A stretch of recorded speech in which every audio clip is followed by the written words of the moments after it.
A Tijuca faz parte da fundação da cidade do Rio de Janeiro.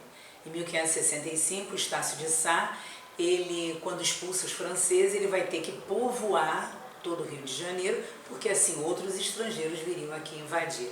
Então ele toma a decisão de dar à Companhia de Jesus, os jesuítas, uma sesmaria. Uma sesmaria é uma terra muito grande.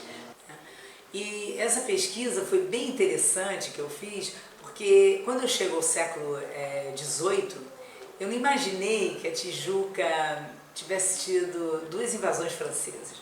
E o que a Tijuca tem a ver com isso, né? O Rio de Janeiro, teve 2 invasões francesas em 1710 e 1711. A Duclerc, quando veio aqui, é um corsário. O que é corsário?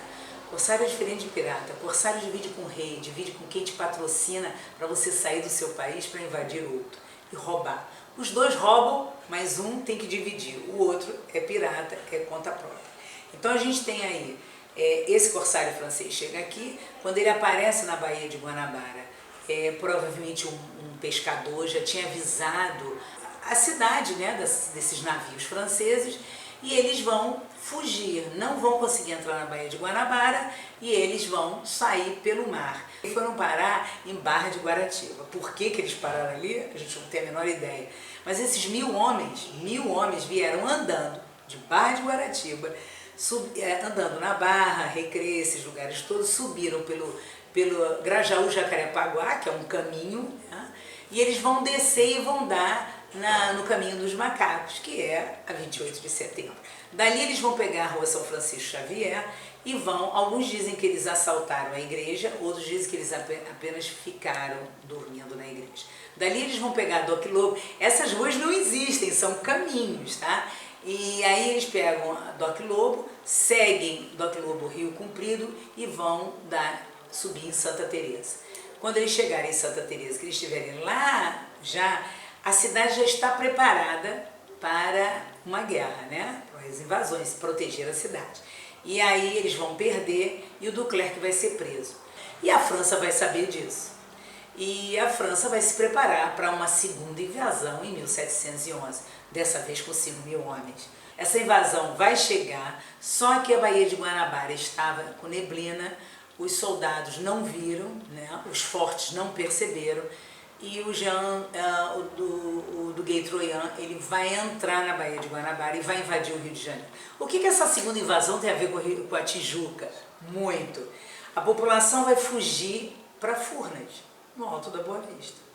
A Tijuca, no começo do século XX, é um bairro muito residencial, mas também com muitas fábricas, um bairro muito agradável, né? Um bairro sempre relacionado ao Alto da Boa Vista, né?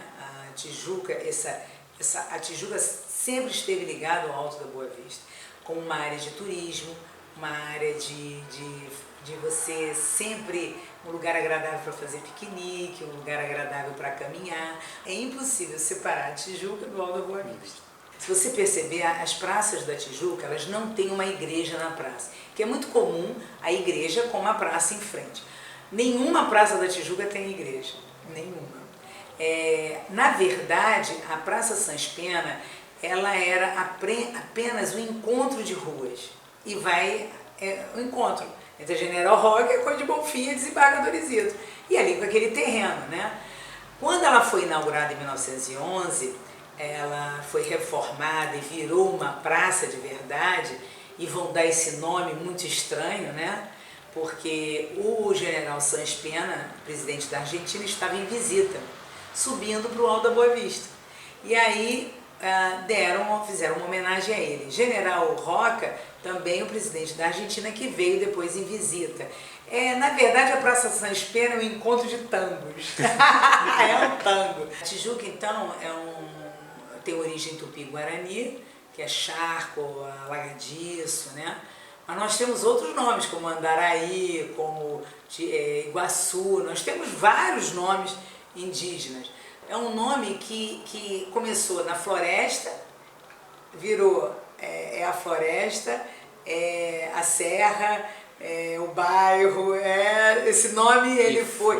E outra coisa interessante, né? Você não tem outro morador de bairro no Rio de Janeiro que tenha um nome, né? Tijucano é o único.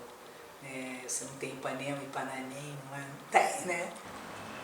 Porque é um bairro com muitas escolas, escolas boas, é um bairro de pessoas intelectuais, pessoas cultas, é um bairro com ruas arborizadas, casarões, muitos edifícios, mas também um bairro que acolheu as comunidades, que era o Borel, a Indiana, o Bananal, o Recanto do Sabiá, a Formiga.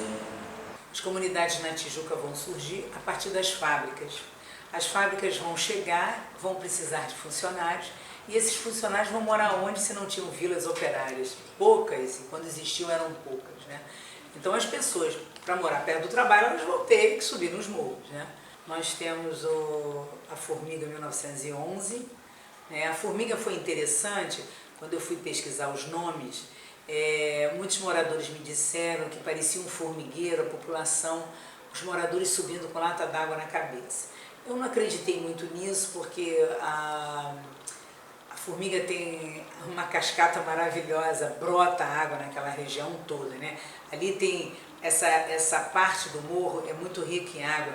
Você tem a Formiga, você tem o Hospital da Ordem Terceira, tem cachoeira também, você tem o Marista São José que tem, você tem o Regina Célia, então não acredito que faltasse água na Formiga. Eu, numa pesquisa que eu fiz no Arquivo da Cidade do Rio de Janeiro, eu vi Os Matadores de Formiga, um jornal muito apagado, muito ruinzinho, onde apareciam homens que matavam formigas porque teve um surto. E eu tenho uma fotografia muito boa, que foi do Marista São José que me deu, que pega o Formiga, a Nossa Senhora da Conceição, a Ordem Terceira e o Colégio Marista São José, tirado da Casa Branca. Espetacular essa foto. E você vê o morro muito devastado. Então a gente nota naquele momento que deve ter tido algum surto de formiga que destruiu ali aquela região. Também temos o Morro da Casa Branca, né, que foi em 1931, também foi ocupado por moradores que trabalhavam ali por perto. Em 1921, o Borel também surge das fábricas. Eu lembro quando criança, quando eu fui morar na usina, eu fui morar em 1970, tinham fábricas para todo lado, né? Essas fábricas se localizaram perto dos rios também, que precisavam de água. Mas quem vai fazer crescer o bairro, o Rio de Janeiro, não só o Rio de Janeiro, não só o Brasil, mas o mundo, vai ser o bonde, né? O bonde puxado a burro no começo e depois o bonde elétrico. O bonde puxado a burros, ele tem uma coisa que fica na nossa cidade para sempre, que é um subbairro da Tijuca que se chama Muda. A Muda é porque o bonde vinha do centro da cidade até a Muda, os cavalinhos tinham que ser mudados para subir o Alto da Boa Vista. Então ficou esse nome. A usina, que é outro subbairro da Tijuca, vem também de origem do bonde, que é a usina termoelétrica do bonde. Então você tem ali, né, na usina ainda esse nome guardado por esses séculos aí, né? As ruas surgem dos caminhos dos indígenas, né? Os portugueses vão precisar. E aí você, dessa Sesmaria, quando ela acaba em 1700, no século XVIII, ela vai ser dividida em fazendas. Essas fazendas vão ser divididas em chácaras, e essas chácaras vão ser divididas em bairros.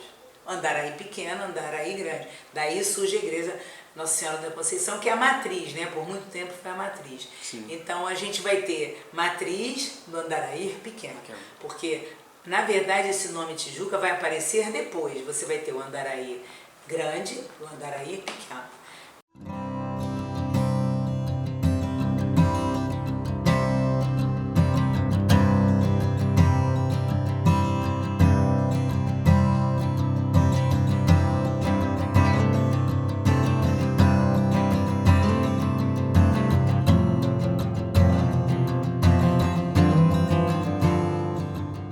A história da paróquia começa em 1877, quando um grupo de devoção a Nossa Senhora da Conceição começou a se reunir na rua Conde de Bonfim, no número 172, tendo como fundador José Ferreira Sirião. O terreno foi doado por Visconde de Figueiredo e em 1880 foi posta a pedra fundamental. Porém, entre 1886 e 1889, a obra ficou paralisada por falta de recursos e, com o intuito de retomar a construção, foi organizada uma quermesse que contou com a presença de Marechal Deodoro da Fonseca, o primeiro presidente da República do Brasil, e também com recursos doados por Princesa Isabel. Com isso, foi possível terminar a edificação do templo e no dia 15 de dezembro de 1919, uma segunda-feira, foi fundada a Paróquia Matriz de Nossa Senhora da Conceição do Andaraí Pequeno, esse belo monumento da fé.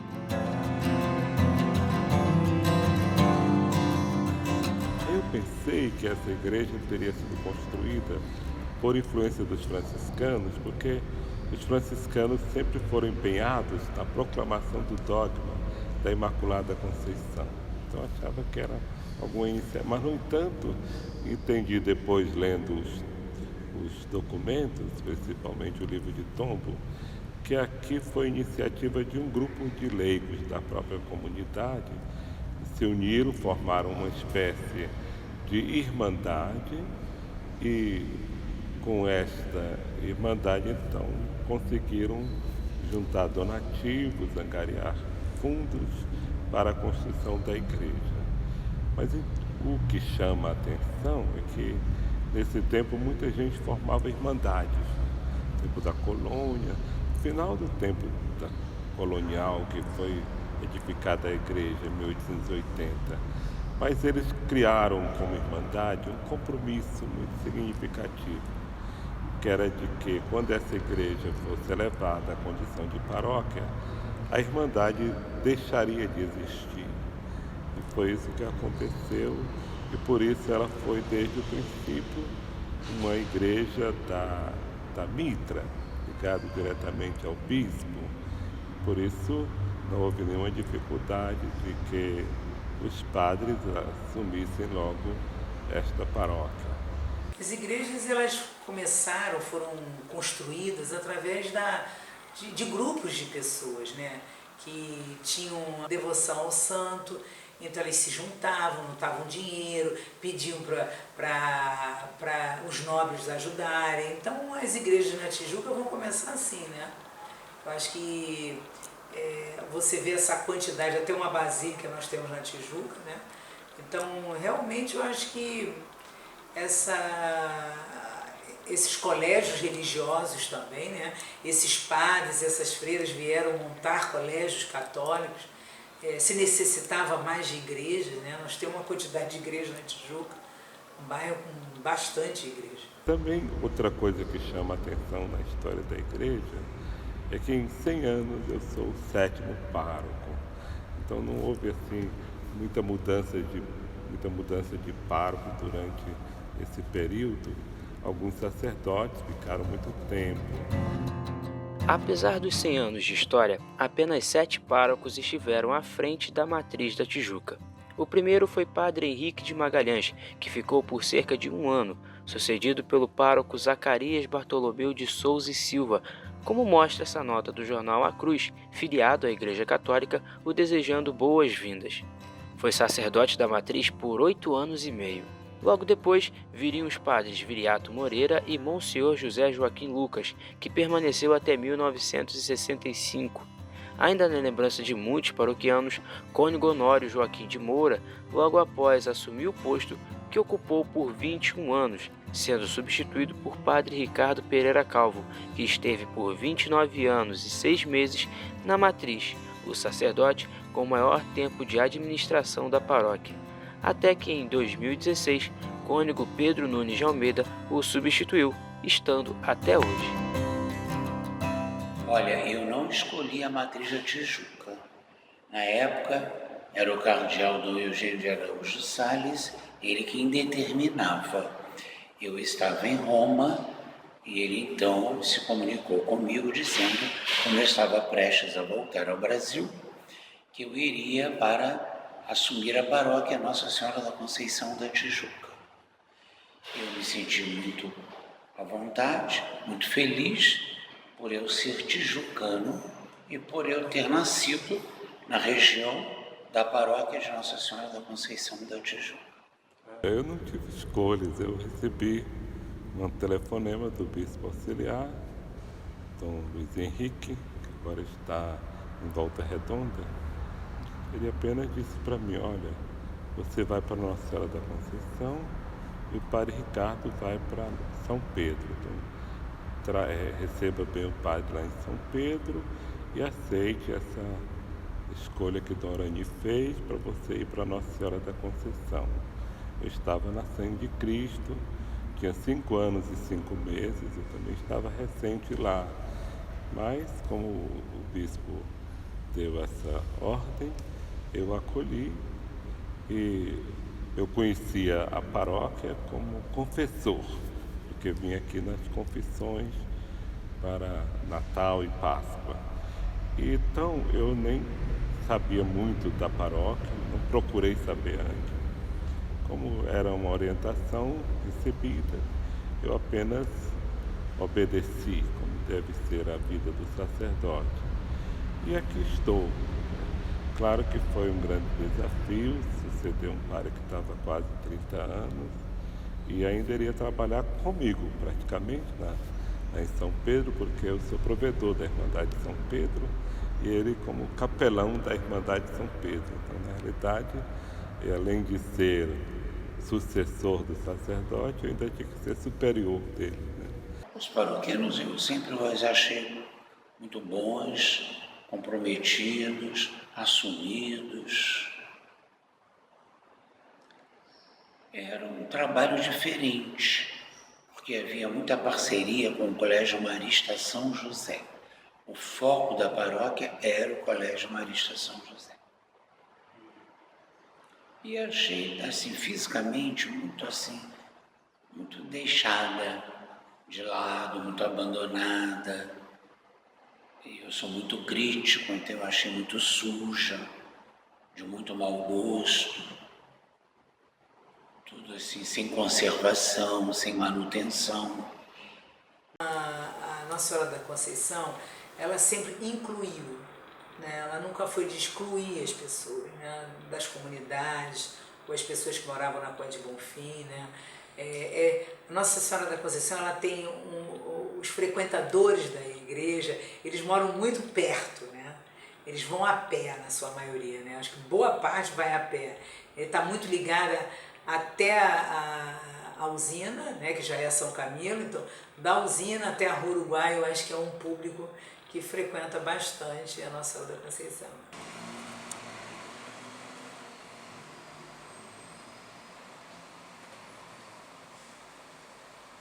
Eu fui batizado aqui, né? Ele foi batizado, né? 1 ano de idade.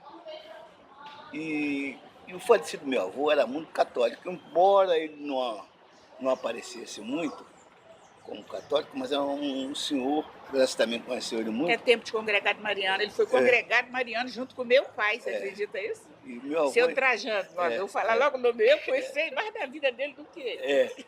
E aí, então a gente ia muito fazer vigília, a gente fazia muita vigília. E a gente ia muito lá para a Igreja Santana. Mas aqui, o que eu guardo muito aqui de recordação é da boa lembrança, é a irmã Antonete, o padre Lucas, que foi o padre escuro aqui que tinha lá o Badanaio. Foi muito tempo aqui. Era formado em Direito, ele era advogado. Ele era um pouco ríspido, quer dizer, não era assim desse, mas era muito correto. E então, na época de Natal assim, eles botavam uma tábua, você lembra daquela fazia comida? mesa dos pobres, dos né? Pobres, cara, mas era muita comida que eles davam assim, direto, aquelas tábuas essas tábuas de mesa, de não obra. é mesa, né? Fazia aqui de um lado e do outro, quer dizer, então, é muito bom. E a igreja, nessa ocasião, ela tinha muitos adeptos, muitos frequentadores. Uma vez eu me lembro que a minha mãe veio de Belo Horizonte, nós fomos conversar com ele, porque minha mãe tinha um irmão, um advogado, tinha sido colega do Monsenhor Lucas, da Escola de Direito. Aí eles conversaram, quer dizer, ele era acessível, era simpático, mas não tem grandes informações sobre ele. Eu vi com 2 anos, meu pai trabalhava à noite, era vigília, trabalhava à noite. A missa aqui, a primeira missa era às 6 horas da manhã. Né? Naquele tempo, né? Isso que ano? E que ano? Eu sou de... Que época, mais ou menos? Eu sou de 49, 50. 50, 51. A primeira missa aqui era às 6 horas. Né? A nossa missa era às 9 horas da manhã, a missa das crianças. É que a gente se encontrava com criança daqui da Casa Branca, com criança do Borel. Uma igreja grande, a Nossa Senhora não era assim, nada. Era uma imagem diferente, tá? Isso tudo foi feito depois.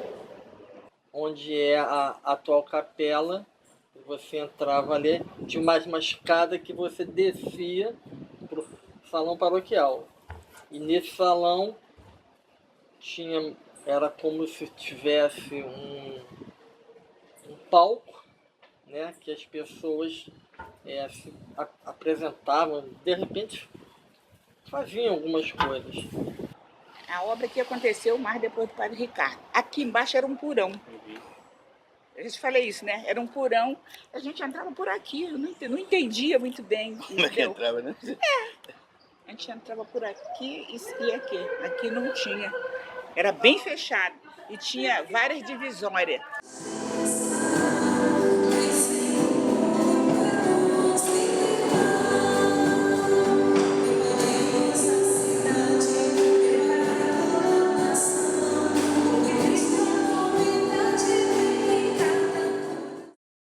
No tempo do Padre Honório, ainda, meu marido levava as crianças todas à praia. E eu ficava em casa com os nenenzinhos. Aí um dia eu ia à missa de manhã, e ele ia à missa da tarde, porque tinha sempre uma missa da tarde, por volta da... Aí ele foi, a missa, mas cansado.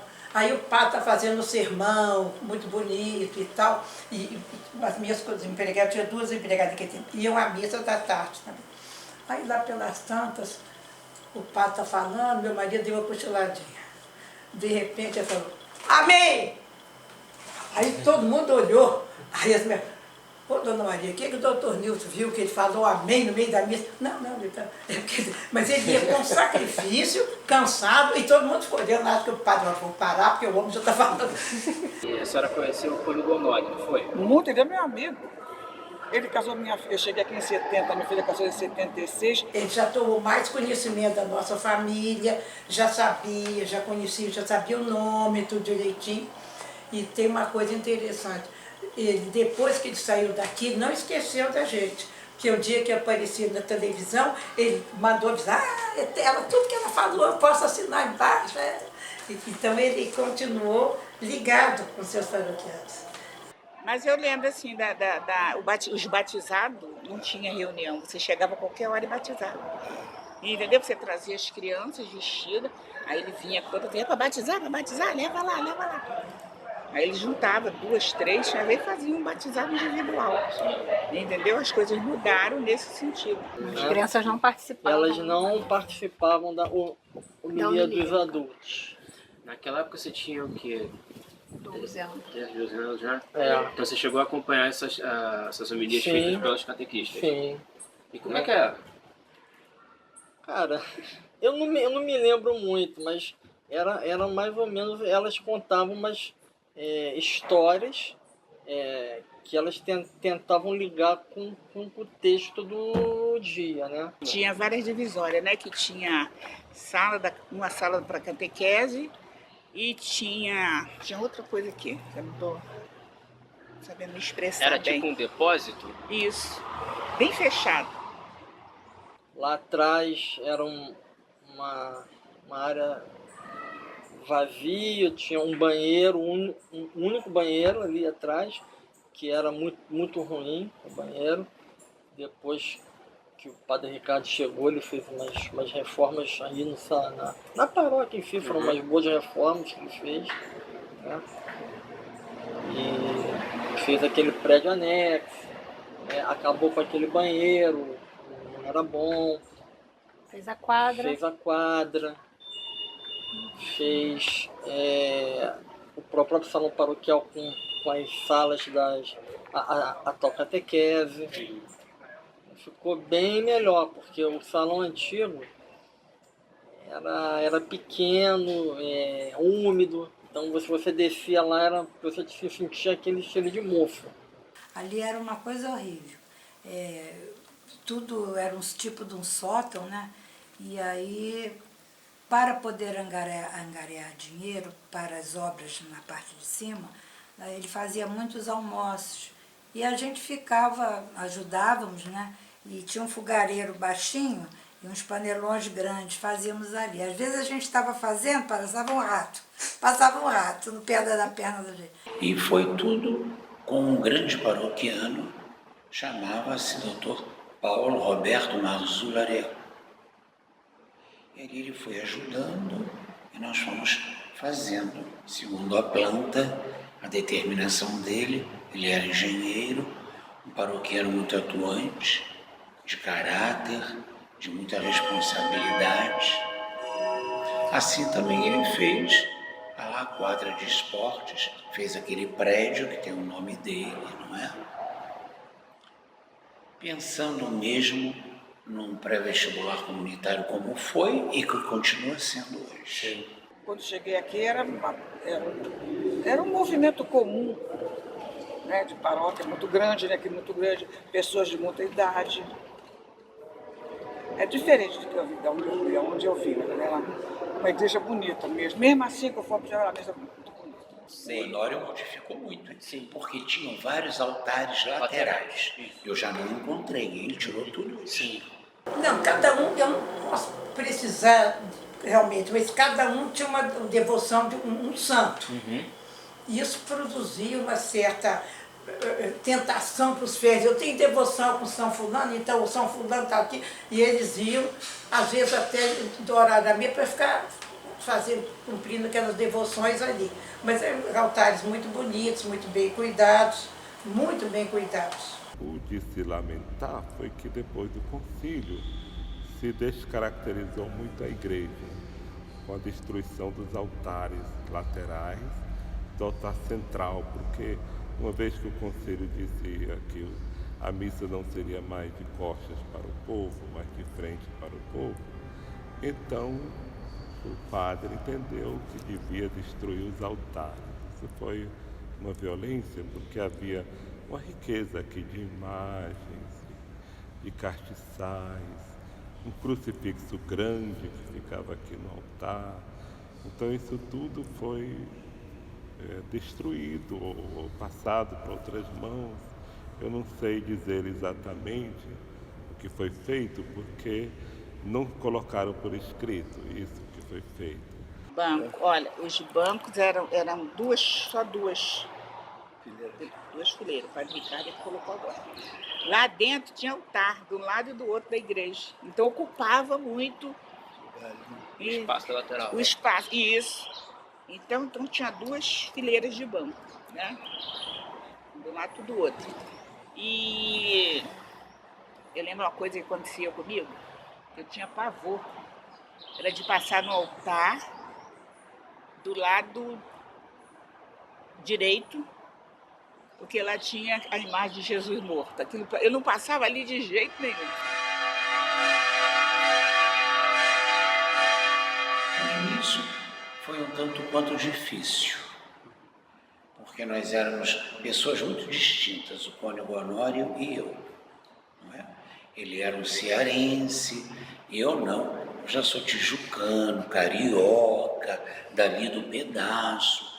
Estudei na escola pública do bairro. Você lembra como é que eram os bancos? Quase tudo podre, tá? Você quer que eu fale ou você não? Melhor não.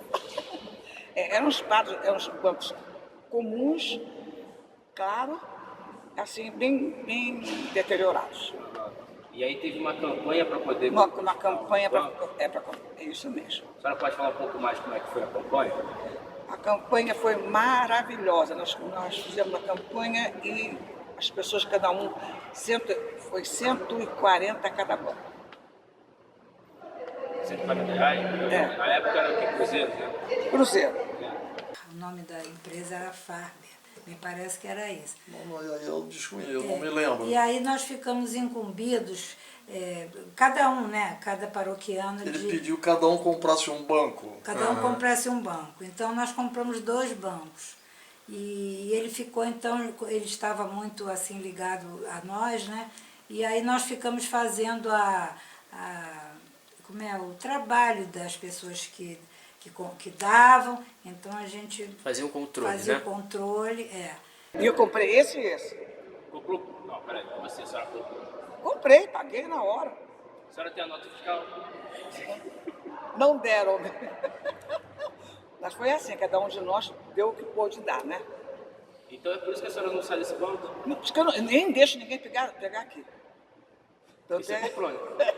Eu comprei o banco. Eu faço jus, né? Não deixo de participar da comunidade, né? Estou sempre presente. Gosto imensamente da paróquia. Precisava realmente de uns bancos mais modernos. E estão até hoje. E a finalidade dele, Padre Ricardo, era modernizar a igreja como de fato ele fez, né? Ele trabalhou muito. Inclusive botou o piso todo muito na igreja. Né? Mudou a fachada ali do altar maior. Ele colocou aquele crucifixo pendurado, mandou aquela pintura dos anjos. Ele realmente, a igreja e o Padre Ricardo são coisas que nós não podemos dissociar.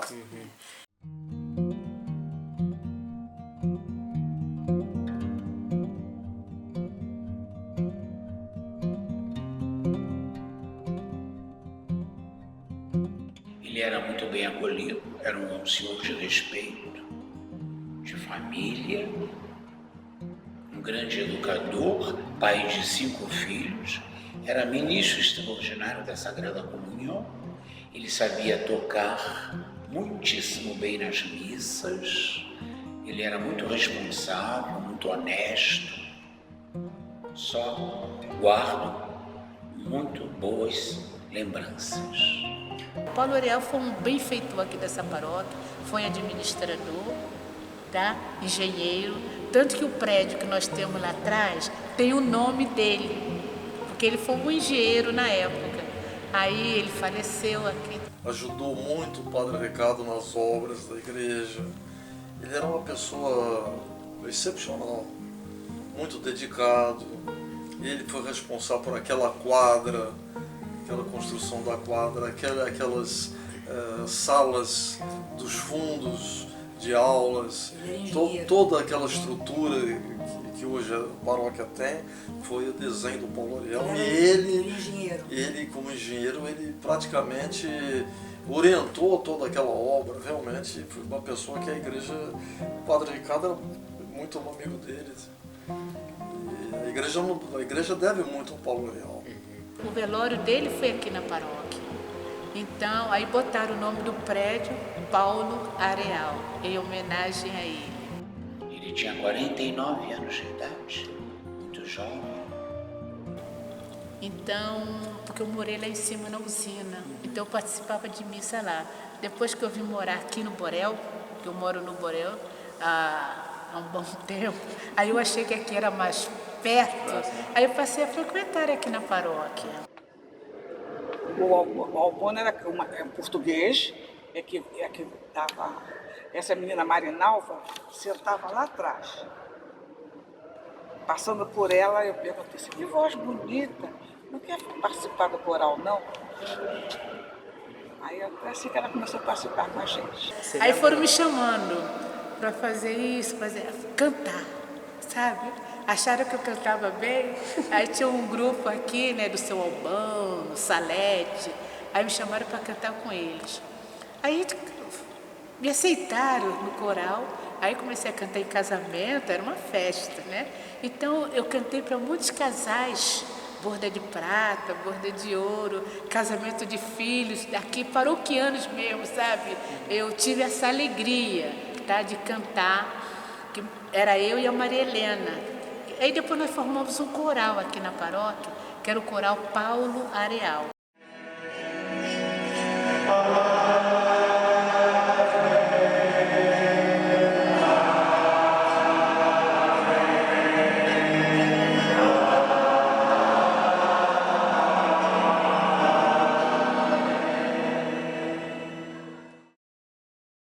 estava falando sobre o seu pai foi o primeiro-ministro aqui da Primeiro-ministro daqui da paróquia. Né?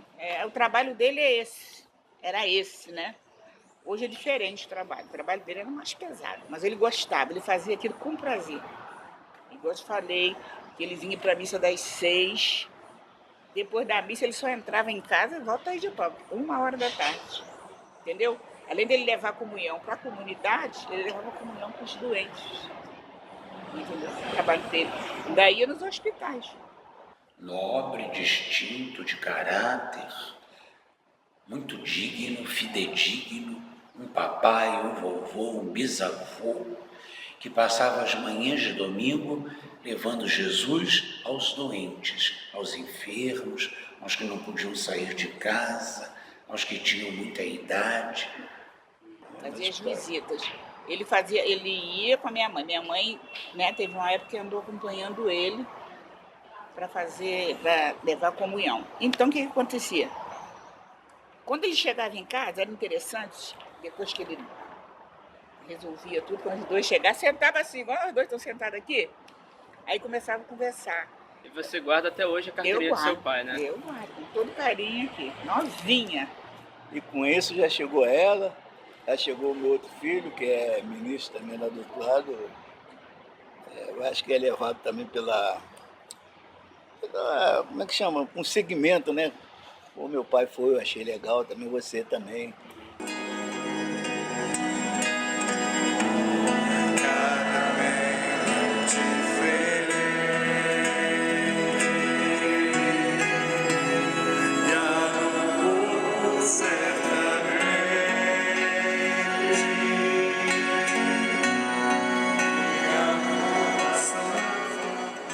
O que aconteceu foi que uma semana depois que a gente começou a namorar, aí era um domingo e o Fernando, a gente se falou pelo telefone, aí eu falei, a gente vai se ver, não sei o quê. Aí ele falou assim, olha, eu vou pra missa. Aí eu falei, você vai pra missa? Eu falei, então eu também vou. E ele tava chovendo. Eu falei, pô, mas tá chovendo. Aí ela, não tem problema, não sou de açúcar. Então, a partir de uma semana depois do nosso namoro, nós começamos a namorar dia 21 de abril de 1991. Então, ou seja, no dia 29 de abril de 1991 foi a primeira vez que eu entrei na igreja. E a partir desse dia, assim, eu me senti acolhida, né? Nós íamos na missa de 18 horas, não era 18h30, era 18 horas. Tinha um grupo de jovem bom, tinha... aquela parte ali onde toca hoje, onde fica o comentarista, não era daquele lado, era do outro lado, perto da sacristia. Ali ficava toda a parte do som, né, dos instrumentos e o comentarista. E aí eu comecei a conhecer muita gente, né, que eu quase não falo, né? Sou muito... Então, quase ninguém conhece ela na igreja. Né? Então eu comecei a ter muito contato com várias pessoas. Na época, os pais do Fernando eram os coordenadores do encontro de noivos e dos eventos. Então tinha muitos eventos aqui na igreja. Era um mês era o encontro de noivos, outro mês era o evento. Um mês. E aí a gente começou também a ajudar. Lembro. Era bem diferente. Ela era toda branquinha e azul, né? E não tinha aquela imagem Não tinha um crucifixo ali na frente, em cima. Mas o que me chamou a atenção nela foi isso, quando eu entrei. Porque na época eu falava para o meu marido assim, eu não quero casar numa igreja com muita imagem, eu quero casar numa igreja mais assim, mais limpa, mais... E aí um dia eu estava passando aqui, eu falei, olha João Paulo, tá tendo um casamento, vamos lá ver. Quando eu entrei, eu fiquei encantada com essa paróquia. Eu falei, é aqui que eu quero casar e é aqui que a gente vai casar. E coincidentemente a minha mãe era devota de Nossa Senhora da Conceição. E eu não sabia que aqui era a paróquia de Nossa Senhora da Conceição. E aí eu casei aqui, mas era muito diferente do que é hoje. Hoje eu achava ela bonita na época, porque ela era toda branquinha, mas ela agora está muito mais bonita do que antigamente. Então a gente construiu nossa vida toda aqui na Tijuca. E por coincidência, a igreja lá no Realengo, que eu frequentava aquele também, onde eu fiz a primeira comunhão, era Nossa Senhora da Conceição. Então a sua história está ligada à Nossa Senhora da Conceição. O meu casamento ele foi entre um aniversário de 15 anos e um outro casamento. Então eu não queria prejudicar a noiva que vinha depois de mim. Então eu não queria chegar atrasada e eu cheguei na hora. Só que a menina que fez 15 anos antes de mim, ela atrasou 1h30. Então o meu casamento atrasou. E eu fiquei assim um pouco triste, porque o meu casamento, como ficou imprensado no meio dos dois, ele foi meio que reduzido e não foi por culpa minha, né? E eu sempre falava pro Fernando, eu quero casar na igreja que eu me sinto bem, que eu frequento, que eu tenha comunidade, né? Porque é um acolhimento, é um aconchego melhor. No nosso casamento choveu muito no Rio de Janeiro, foi uma tempestade.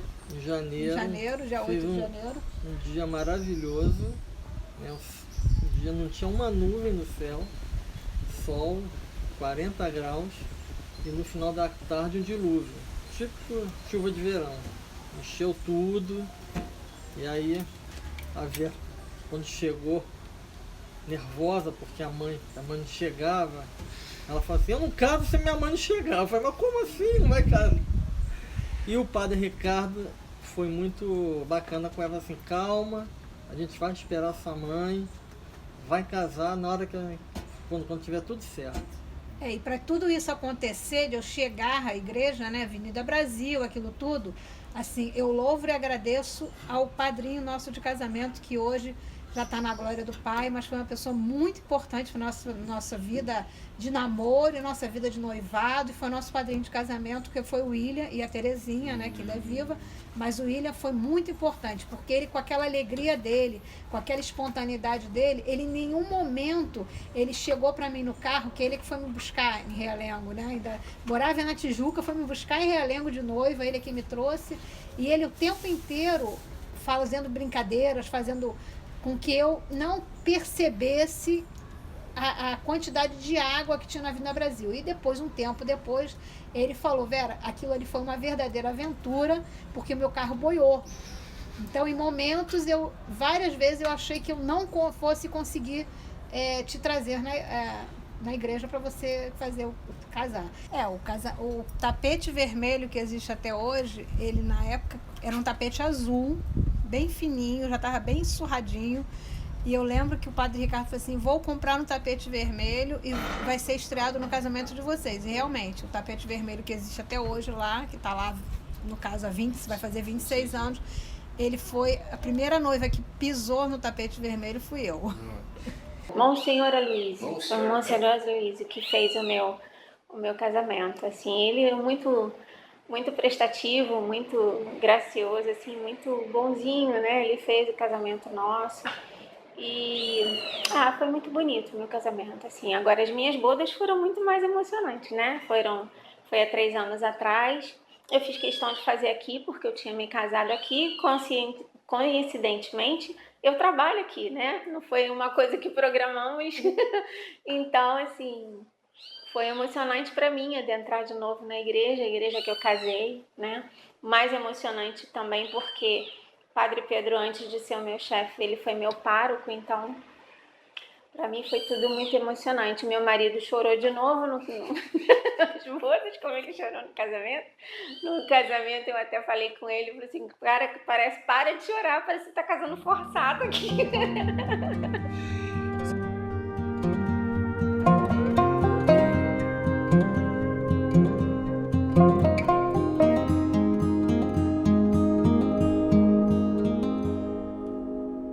Aí depois eu passei a pegar a catequese infantil, né? E na época nós tínhamos assim uma unidade. As crianças chegavam, eles não iam direto para a sala, tá? A gente fazia um círculo no salão. Eu lembro. A gente cantava. Tinha outra catequista, né? No caso era a Edith, que fazia uma dinâmica. A Angélica, ela já partilhava o Evangelho, né? Aí depois que cada um ia para suas salas.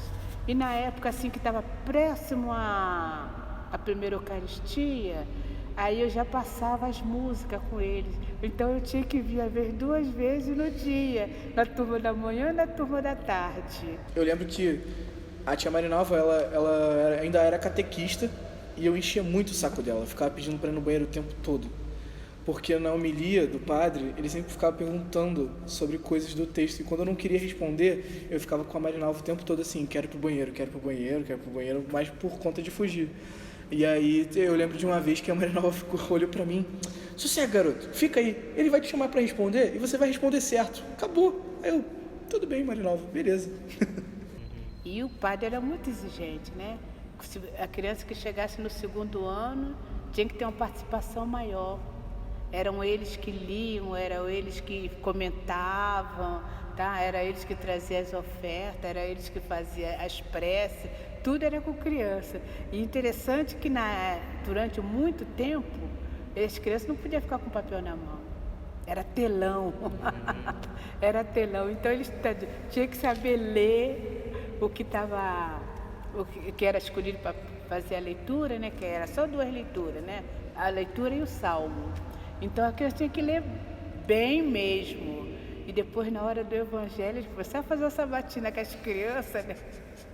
E a catequista, olha, sofria porque sofria junto com as crianças, né? Porque às vezes ele fazia cada pergunta, né? Desde a catequese, a gente sempre tentava... não vamos ter aulas não, vamos pra quadra jogar bola. Então, toda quarta-feira de manhã a gente fazia de tudo para que a gente conseguisse ir pra quadra jogar bola. Até que tinham alguns milagrosos momentos de quarta-feira que a tia Edith não aguentava mais a gente e liberava a quadra pra gente jogar mais ou menos até meio-dia. E eu sempre tinha aquele foco, né, de fazer a catequese para ir pro mini jovem nos sábados, porque depois da missa tinha o futebol. Então a catequese era basicamente isso, vamos sofrer agora para depois todo sábado jogar bola.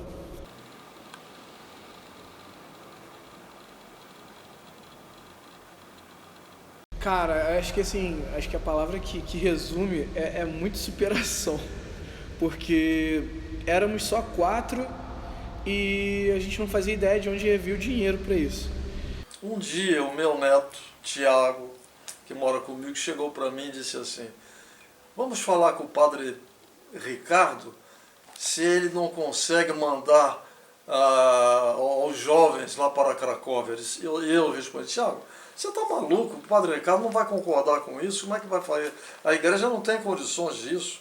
Não, mas fala com o padre Ricardo. Disse, não, eu não vou falar coisa nenhuma. Você vai e você fala com o padre Ricardo. Então, primeiro eu fui falar com o Zé Mateus. Foi os primeiros que tinham chegado na igreja era o Zé Mateus, estava levando a bateria, e eu cheguei e fui falar com o Zé Mateus. O Zé Mateus gostou da ideia, porém ele achou um pouco difícil, né, de alcançar o objetivo, até porque os custos eram muito elevados e tal. Depois a gente foi falar com o Thiago Maior sobre a ideia. Ele também não botou tanta esperança na campanha. Para surpresa minha, ele voltou lá dizendo que o padre Ricardo concordou. Aí depois do padre Ricardo ter concordado... Como vamos pôr o dinheiro? Problema no segundo plano. Qual o dinheiro? Cadê o dinheiro? O padre Ricardo escolheu aqueles meninos que mais atuavam ali na igreja. Falar com muita gente da paróquia, apesar de muita gente já me conhecer, já conhecer todo mundo que queria viajar, a gente precisou melhorar essa comunicação. Acho que a gente precisou estar próximo de todos aqueles paroquianos que queriam nos ajudar e não sabiam como. E acho que com muita dificuldade também, com muita oração, porque não tem como a gente falar dessa campanha sem falar da ajuda dos nossos amigos, das ajudas dos paroquianos. E essa ajuda toda, com muita oração, com muito pé no chão e muita força, a gente conseguiu realizar acho que um sonho dos 4, que quando a gente menos esperou, a gente pensou, caraca, acho que vai dar. Uma coisa há de se destacar, a paróquia realmente... o engajamento dos paroquianos eles foram muito bacanas, eles compravam, levavam para casa, os paroquianos ajudaram muito esses meninos. Inesperado, mas eu acho que coroou essa viagem inteira, sabe? Tipo, foi um grande... valeu a pena, depois do que aconteceu.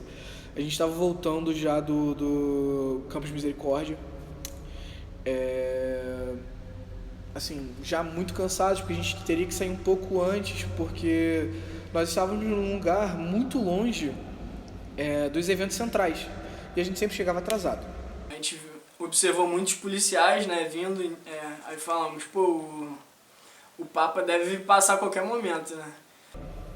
E do nada a gente reconheceu, tipo, sabe, Rio de Janeiro, né? Então a gente tá esperto. A gente olhou pro lado, passou uma viatura muito rápido, muito. E aí eu olhei de novo, passou outra. Eu cutuquei o Gabriel, cutuquei o Thiago, cutuquei o outro Thiago. E eu fiquei, cara, tá acontecendo alguma coisa. Ou aconteceu alguma catástrofe assim, ou então, sei lá, o Papa vai passar, irmão. Acho que é isso. E aí a gente foi pro lado esquerdo ali, bem rente à fita de isolamento. Nisso passaram mais assim uns 2 carros de segurança pretos. E aí do nada veio um carro atrás com a janela aberta.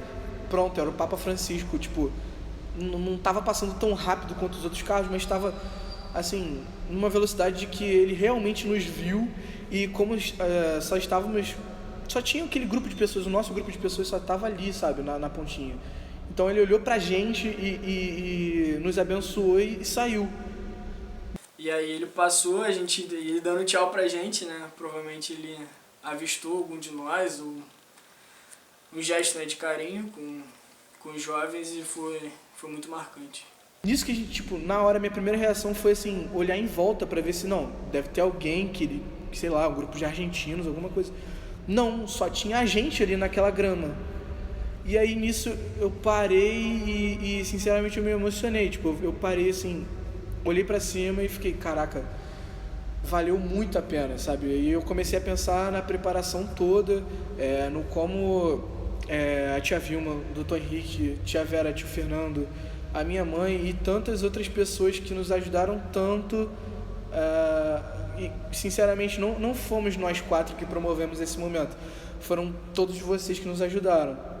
Então parar aquilo ali e ficar aqueles 3 segundos assim, nossa, tipo, aconteceu, o Papa tava ali, o Papa nos viu, aquilo foi incrível. Não consigo encontrar uma palavra que possa descrever, sabe?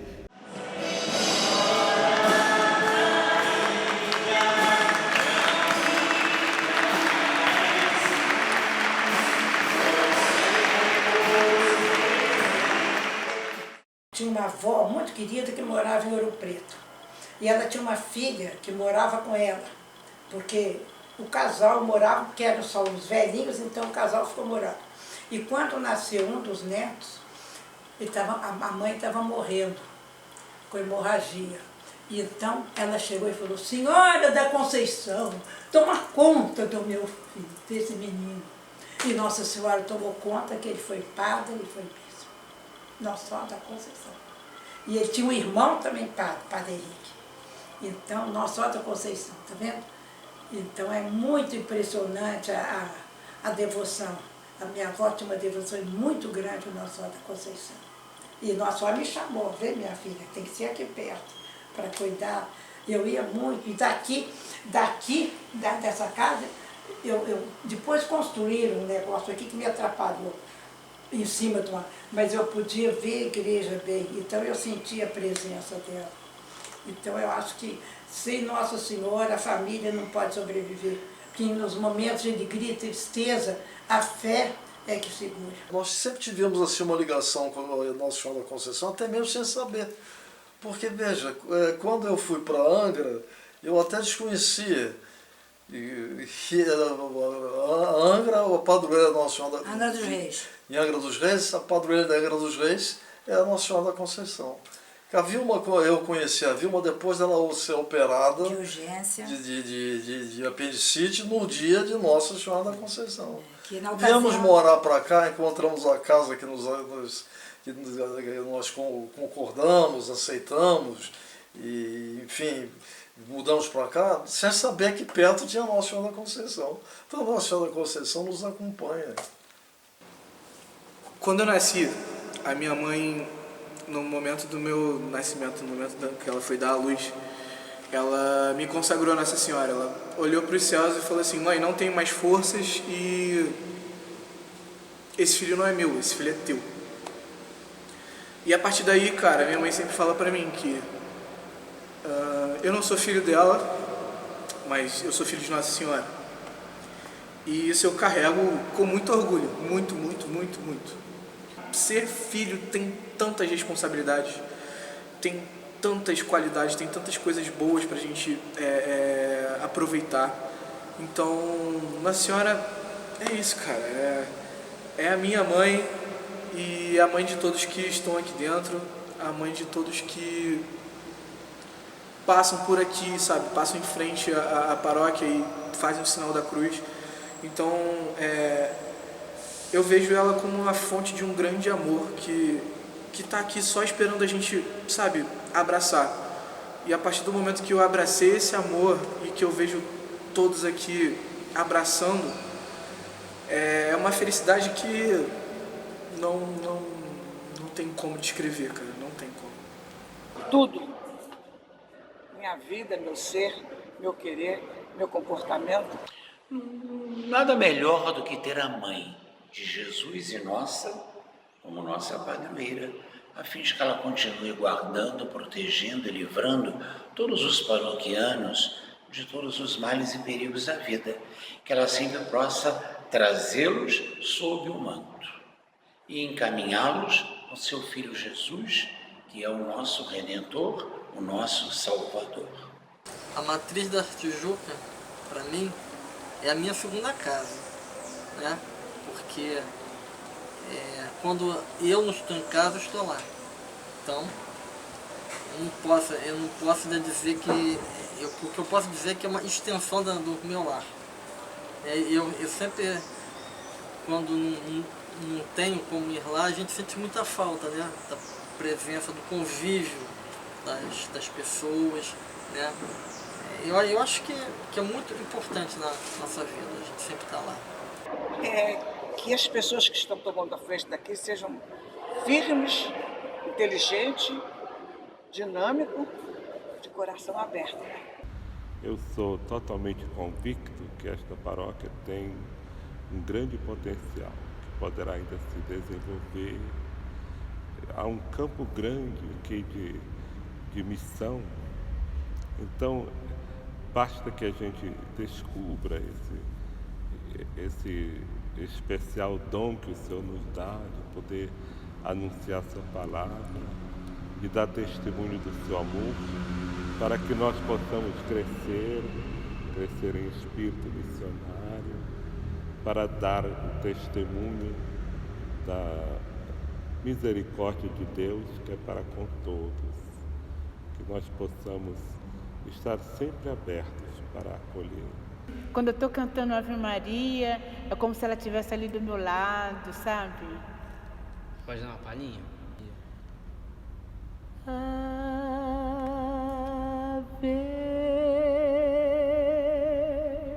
Maria,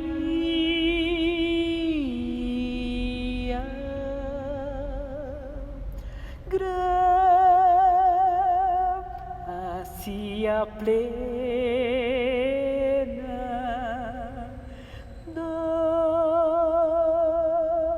Dominus Tecum, benedicta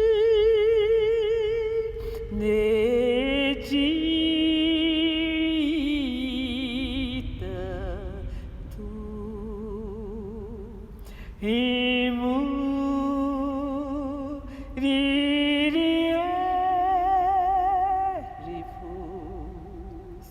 et benedictus fructus ventris tui, Iesus. Santa Maria, Santa